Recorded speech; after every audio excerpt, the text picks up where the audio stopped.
Good morning all student. कल तक की लास्ट क्लास में हमने पढ़ा था तरंगागर क्या होता है, तरंगागर का सिद्धांत क्या होता है, उसके बाद तरंगागर कितने प्रकार का होता है। उसके बाद मैंने पढ़ा था कि हाइगेंस की जितनी तरंगिकाओं का सिद्धांत पढ़ा था। उसी पॉइंट को आगे बढ़ाते हुए पढ़ेंगे हाइगेन के सिद्धांत से समतल पृष्ठ पर प्रकाश का परावर्तन। परावर्तन पढ़ने के बाद में पढ़ेंगे अपन प्रकाश का अपवर्तन पढ़ेंगे। ठीक है, तो देखो क्या होता है। पहले मैं इसको डायग्राम लिए आपको शो करता हूँ। हमने क्या लिया, एक परावर्तक समतल पृष्ठ ले लिया। ये क्या हो गया, परावर्तक समतल पृष्ठ हो गया। ठीक है, इससे परावर्तक समतल पृष्ठ पर हमने एक तरंगागर ए बी लिया और उस तरंगागर ए बी को हमने आपतन कोण आई पर क्या करवा दिया, आपतित करवाया। ये हमने क्या लिया, एक तरंगागर ए बी लिया, ये लो, ये क्या हो गया, ए और बी हो गया। यहां से मैंने क्या बना दिया, अभिलंब बना दिया। क्या बना दिया, अभिलंब बना दिया, नीचे की ओर गुजर रहा है। इसको मैंने नाम दे दिया पी। इस तरंगागर ए बी पर 3 अभिलंबित प्रकाश किरणें आपतित करवाई। एक नंबर, ये दूसरी प्रकाश किरण और ये तीसरी प्रकाश किरण। इसका जो मान होगा यहां पर, ये 1, ये 2 और ये 3। यहां से हम ये कह सकते हैं, यहां से हम ये कह सकते हैं कि ये इस अभिलंब P के साथ में आपतन कोण कितना बना रही है, I बना रही है। और इस कोण का मान कितना हो गया, आपतन कोण I हो गया। ये जो आपतन कोण I है, ये तरंगागर ए बी आपतित करवा रहा है। ये मान के चल रहे हैं कि ऊपर समान माध्यम होगा, चाहे सघन माध्यम हो, चाहे कौन सा माध्यम हो, विरल माध्यम हो। हम ये माने कि प्रकाश की चाल कितनी है, सी प्रकाश की चाल है और ये टी समय में, सी प्रकाश की चाल और टी समय में सी टी दूरी तय करके, सी टी दूरी तय करके ए डैश बिंदु पर आपतित होती है। जब ये ए डैश बिंदु पर आपतित होती है तो यहां पर मैंने क्या बना दिया, एक अभिलंब बना दिया और उसे मैंने नाम क्या दे दिया, क्यू नाम दे दिया, और इस दूरी को नाम दे दिया मैंने सी और टी। ठीक है, यहां से ये प्रकाश किरण जितने कोण के साथ में आपतित होती है उतने ही कोण के साथ में क्या हो जाती है, परावर्तित हो जाती है। इसे मैंने बोल दिया 3 डैश। ठीक है, अब इस बिंदु ए को, इस बिंदु ए को केंद्र मानकर, इस बिंदु ए को केंद्र मानकर सी गुणा टी दूरी, इतनी दूरी का हम क्या काटते हैं, चाप काटते हैं। क्या काटते हैं, चाप काटते हैं। और इस चाप को बिंदु ए डैश से हम क्या करते हैं, मिला देते हैं। ऐसे यहां से हमने चाप काट दिया और इसे हमने क्या कर दिया, यहां पर मिला दिया। इसे हमने नाम क्या दे दिया, बी डैश नाम दे दिया। क्या नाम दे दिया, बी डैश। इस प्रकाश को मैंने आगे के ऐसे बढ़ा दिया, ये 1 डैश हो गया। तो ये जो ये कोण होगा, ये कोण कौन सा होगा, आर होगा। कौन सा होगा, आर। इसे हम क्या कहेंगे, अपवर्तन कोण कहेंगे।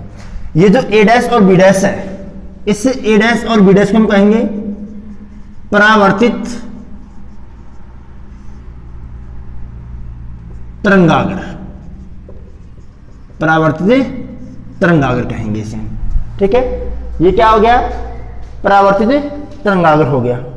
जब यहां से हम इस परावर्तित तरंगागर को पढ़ते हैं तो ये कोण आई हो गया। तो ये कोण कितना होगा, यहां से यहां तक देखेंगे तो आर होगा। कितना होगा, आर। ये तो इसकी व्याख्या हो गई। भाई हमने इसको कैसे बनाया, अब इसमें हम लिखेंगे कैसे। इसमें हम ऐसे लिखेंगे कि हमने एक परावर्तक पृष्ठ ले लिया, ये क्या हो गया, परावर्तक पृष्ठ हो गया। ठीक है, दूसरा इस परावर्तक पृष्ठ पर हमने एक तरंगागर ए बी आपतन कोण आई के साथ में क्या करवाया, आपतित करवाया। जब इस तरंगागर ए बी को आपतन कोण आई के साथ में आपतित करवाते हैं तो हमारे पास में जो प्रकाश किरण बनती है उस प्रकाश किरण का जो मान होता है वो मान क्या होता है, जैसे मान लो ये दूसरी किरण यहां से निकलेगी, ये क्या हो गई, दूसरी किरण निकल जाएगी यहां से, ये 2 डैश और ये 3 डैश हो गया और ये 1 डैश हो गया, ठीक है। तो ये जो प्रकाश किरण होती है ये आपतन कोण आई हो गया। फिर ये बिंदु पहले प्रकाश किरण को t समय में प्रकाश काल कितनी है, c प्रकाश काल है, तो दूरी कितनी तय करेगी, ये ct दूरी तय करेगी और कहां तक आएगी, बिंदु a डैश पर आपतित होगी, ठीक है। फिर हमने प्रकाश किरण 3 को परावर्तित करवा दिया तथा बिंदु a को केंद्र बिंदु मानकर ct दूरी का हम क्या काटते हैं कि चाप अंतरित करते हैं। इस चाप बिंदु को, कटे हुए चाप बिंदु को बिंदु a डैश से मिलाते हैं तो हमारे पास में एक a डैश b डैश तरंगाग्र प्राप्त होता है जो परावर्तित तरंगाग्र कहलाता है। कौन सा तरंगाग्र कहलाता है, परावर्तित तरंगाग्र कहलाता है। अब इस परावर्तित तरंगाग्र के लिए, इस परावर्तित तरंगाग्र के लिए हम ये कह सकते हैं, ये नियम लगा सकते हैं। देखो एक तो हमारे पास में कौन कौन सी है, P, A और 3, कोण P, A और 3 बराबर, देखना कोण B, A और A डैश, ये दोनों आपतन कोण आई है कि नहीं है, बराबर है कोण B, A, A डैश बराबर कोण आई, यानी कि आपतन कोण है। ये कौन सा कोण है भाई, आपतन कोण है, ठीक है। अब उसके पश्चात मैं ये कह सकता हूं, देखो कि Q, A डैश और 1 डैश, देखो भाई Q, A डैश और 1 डैश बराबर, देखो B डैश, A डैश और A, B dash, A dash और A बराबर कोण R, क्या परावर्तन कोण के बराबर है। ये दोनों कोण किसके किसके बराबर हो गए, परावर्तन कोण के बराबर हो गए, ठीक है। अब इसमें हम दो त्रिभुज ले सकते हैं, इसमें क्या ले सकते हैं, दो त्रिभुज ले सकते हैं। A, एक तो ये हो गया A, B, A डैश, एक त्रिभुज ये हो गया, दूसरा हो गया A, B डैश और A डैश। तो हम लिखेंगे त्रिभुज A, B, A डैश व त्रिभुज A dash, B dash, A में। अब देखो ये समकोण है कि नहीं है, तो ये भी क्या है, समकोण है। तो मैं कह सकता हूं क्या कि कोण A, B, A डैश बराबर कोण A dash, B dash, A बराबर कितना हो गया, 90 डिग्री हो गया, बराबर कितना हो गया, 90 डिग्री। और दोनों में A और A डैश क्या है, दोनों त्रिभुजों में A, A डैश भुजा उभयनिष्ठ है। जब एक कोण बराबर और एक भुजा उभयनिष्ठ होती है तो वह त्रिभुज जो होता है वो क्या होता है, सर्वांगसम त्रिभुज होता है, नहीं होता। तो सर्वांग समता के नियम के अनुसार अतः दोनों त्रिभुज क्या होंगे, सर्वांग सम होंगे। इसे लिखेंगे अर्थात सर्वांग समता के नियम से, सर्वांग समता के नियम से क्या होगा, ए बी और ए डैश बी डैश बराबर होंगे नहीं होंगे, ए बी बराबर ए डैश और बी डैश। जब ए बी बराबर ए डैश बी डैश हो गया तो इनके द्वारा जो बनने वाला कोण भी होगा वो भी कितना होगा, बराबर होगा कि नहीं होगा। तो क्या बन जाएगा, अतः कोण बी ए डैश बराबर कोण बी डैश ए डैश ए क्या होंगे, आपस में बराबर होंगे।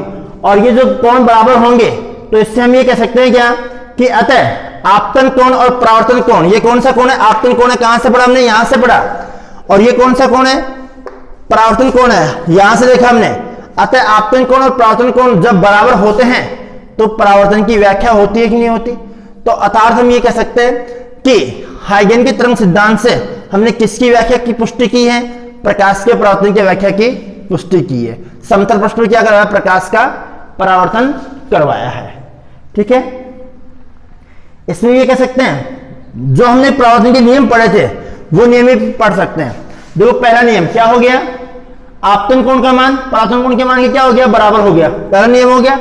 दूसरा, आपतित तरंगाग्र और परावर्तित तरंगाग्र तीनों क्या है, एक ही तल में स्थित है।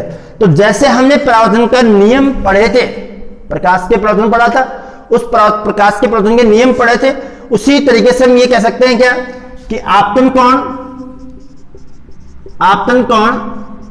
अर्थात कोण आई बराबर परावर्तन कोण अर्थात कोण आर, दोनों आपस में क्या होंगे, बराबर होंगे। और जब दोनों आपस में बराबर होंगे और आपतित तरंगाग्र और परावर्तित तरंगाग्र, ये कौन सा तरंगाग्र है, आपतित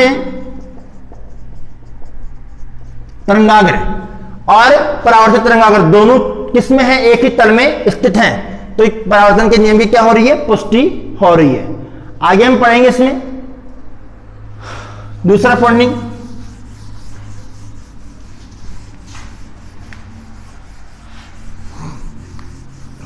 दूसरा पॉइंट जो हम इसमें पढ़ेंगे वो हम पढ़ेंगे हाइगेन तरंग सिद्धांत से प्रकाश के अपवर्तन की व्याख्या। हाइगेन तरंग सिद्धांत से समतल पृष्ठ पर प्रकाश का अपवर्तन, हमने पढ़ा अभी परावर्तन पढ़ा, अब क्या पढ़ेंगे, अपवर्तन पढ़ेंगे। देखो भाई एक एक पॉइंट लेके चलेंगे। हमने क्या लिया, एक अपवर्तक पृष्ठ ले लिया, माध्यम पृथक पृष्ठ ले लिया, और इस माध्यम पृथक पृष्ठ पर हमने इस बिंदु ए पर हमने क्या बना दिया, एक अभिलंब बना दिया, और उस अभिलंब को हमने नाम क्या दे दिया, पी नाम दे दिया। क्या नाम दे दिया, पी। इस अभिलंब से आपतन कोण आई पर हमने ए और बी लिया, ये ए हो गया, ये क्या हो गया, बी। एक कोई क्या है, तरंगाग्र है जिसका कोण कितना बन रहा है, आपतन कोण आई बन रहा है। ठीक है, ये कौन सा तरंगाग्र है भाई, आपतित तरंगाग्र। कौन तरंगाग्र है, आपतित तरंगाग्र है। इस आपतित तरंगाग्र ए बी पर हमने 3 प्रकाश किरणें आपतित करवाई। एक प्रकाश किरण, दूसरी प्रकाश किरण, और ये तीसरी प्रकाश किरण आपतित करवा दी। ये आपतित हो गई 1, 2 और 3।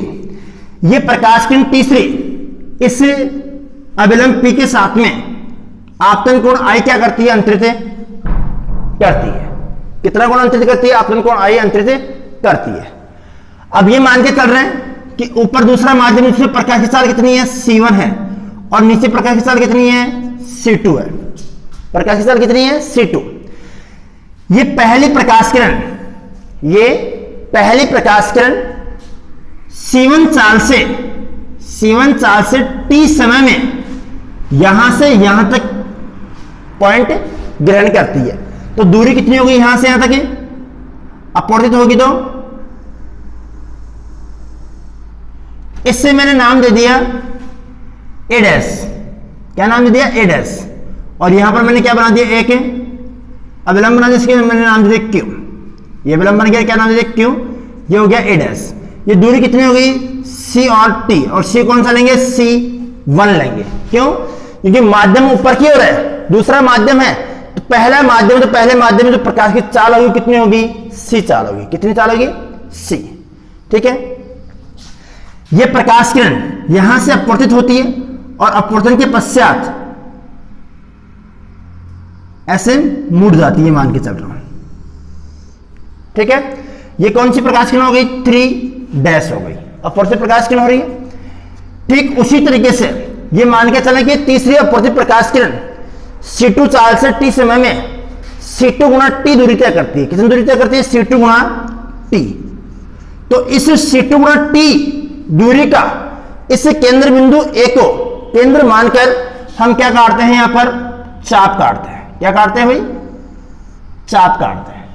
और इस चाप बिंदु को हम यहां से क्या कर देते हैं, मिला देते हैं। तो ये जो बिंदु होती है, क्रॉस बिंदु पॉइंट होता है, इसे हम कहते हैं बी डैश। क्या नाम देते हैं? बी डैश नाम देते हैं।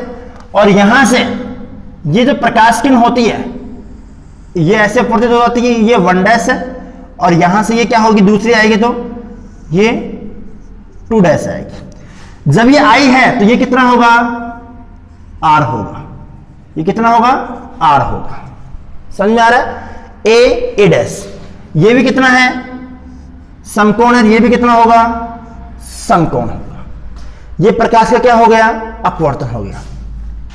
ये जो तरंगाग्र कहलाएगा, ये तरंगाग्र क्या कहलाएगा? अपवर्तित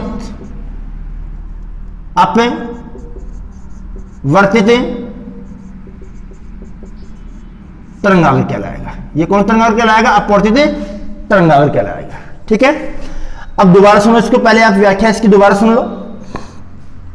हमने क्या लिया? एक माध्यम पृथक पृष्ठ ले लिया, ए डैश, ए और ए डैश। ठीक है, एक तरंगाग्र ए बी आपतित करवाया, आपतन कोण क्या हो गया? आई हो गया। अभिलंब क्या बनाया? पी बना लिया। हमने इस पर 3 अभिलंबित प्रकाश किरणें आपतित करवाई, 1, 2 और 3। इन तीनों अभिलंबित प्रकाश किरणों में से ये प्रकाश किरण पहली, 1 नंबर प्रकाश किरण पहले माध्यम में C1 चाल से T समय में ए डैश तक पहुंचने में T समय लेती है। कितने साल से? C1 चाल से। तो कुल दूरी कितनी होगी? 4 गुना समय बराबर क्या होगा? दूरी होगा। तो क्या होगा? C1 गुना T, इसकी क्या होगी? कुल दूरी हो गई। मतलब ये होगा कि ये B से ए डैश बिंदु तक जब पहुंचती है तो ये C1 गुना T दूरी तय करती है। ठीक है, यहां से ये प्रकाश किरण अपवर्तित हो जाती है और 1 डैश बाहर की ओर निकल जाती है। ये कौन सा कोण होगा? ये तो आपतन कोण आई हो गया, और ये क्या हो गया? अपवर्तन कोण आर हो गया।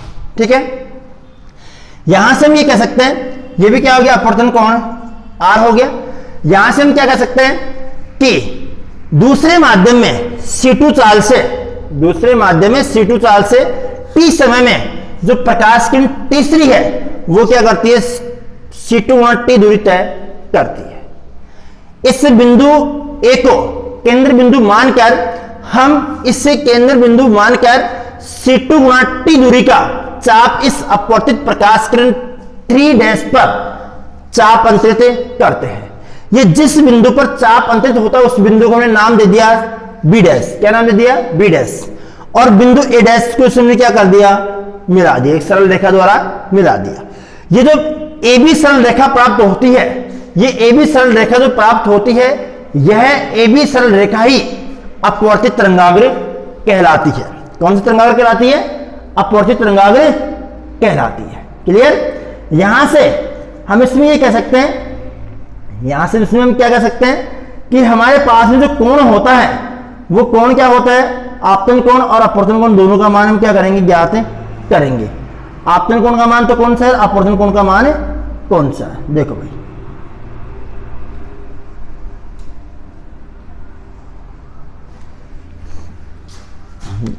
देखो यहां से हम ये कह सकते हैं कि आपतन कोण PA3, ये आपतन कोण आई है, और अपवर्तन कौन सा है? 3A और B डैश। ये कौन सा हो गया? अपवर्तन कोण हो गया। क्लियर? तो उसी तरीके से आपतन कोण कौन सा हो गया? BA डैश आपतन कोण हो गया, और अपवर्तन कोण A डैश और B डैश। ये कौन सा हो गया? अपवर्तन कोण R हो गया। तो क्या बन गया ये? पहले लिखेंगे अपन PA3 बराबर BA डैश बराबर कोण I। ये कौन सा हो गया? आपतन कोण हो गया। ठीक है, फिर दूसरा कौन सा हो गया? दूसरा हो गया 3, या ऐसे कहें ए डैश, सॉरी ए डैश बी डैश। ये हो गया ए डैश बी डैश बराबर अपवर्तन कोण कौन सा हो गया? 3A और B डैश। 3A और B डैश बराबर कोण R हो गया। इन दोनों समीकरणों से हम जब अपवर्तन की व्याख्या करते हैं तो कौन सा पढ़ के चलते हैं? स्नेल का नियम पढ़ते हैं। पहले पढ़ेंगे हम स्नेल के नियम से। देखो भाई, पहले पढ़ेंगे आपतन कोण आई। आपतन कोण आई का मान कैसे निकालेंगे? त्रिभुज, देखो ये त्रिभुज है कि नहीं है? ए बी और ए डैश से, त्रिभुज ए बी ए डैश से। अब जब ये त्रिभुज ए बी और ए डैश से निकालेंगे तो कैसे निकलेगा? साइन आई बराबर, देखो भाई ये तो क्या हो गया, इसमें साइन आई का मान जब हम निकालेंगे तो क्या आएगा? लंब बटे कर्ण आएगा। तो ये बी और ए डैश ये क्या बन गया? लंब हो गया। ये क्या हो गया? कर्ण हो गया। तो क्या हो गया? बी ए डैश बटे ए डैश। समीकरण नंबर कितना हो गया? 1 हो गया। यहां पर लिखाएंगे इसी प्रकार अपवर्तन कोण आर का मान क्या आएगा? किससे निकालेंगे? त्रिभुज ए बी डैश और ए डैश से, त्रिभुज ए बी डैश और ए डैश से। तो क्या बनेगा? ये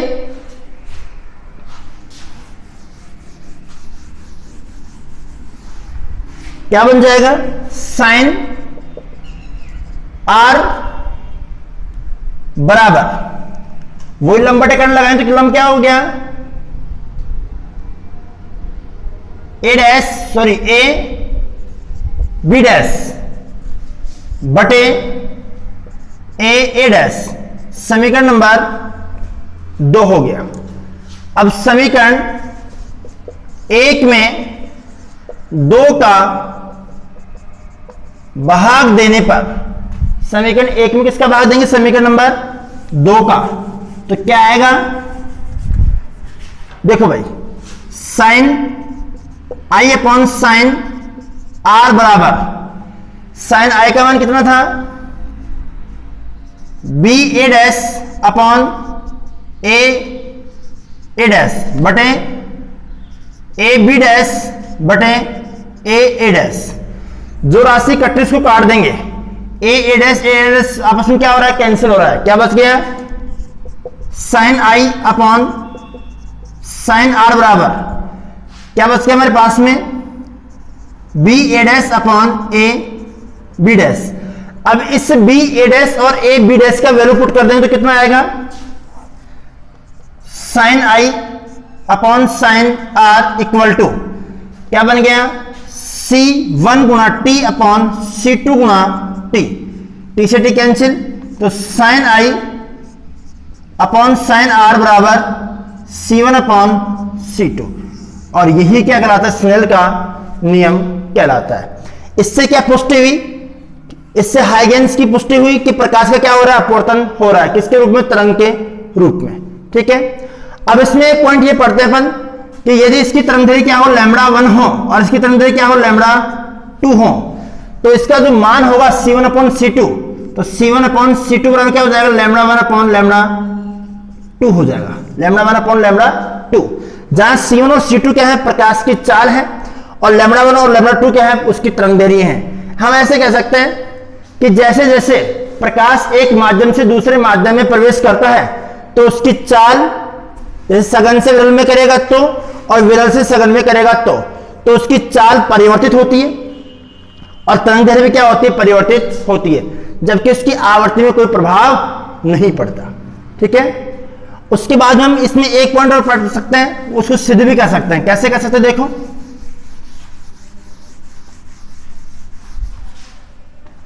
हमारे पास में क्या है? Sine I upon sine R equal to C1 upon C2।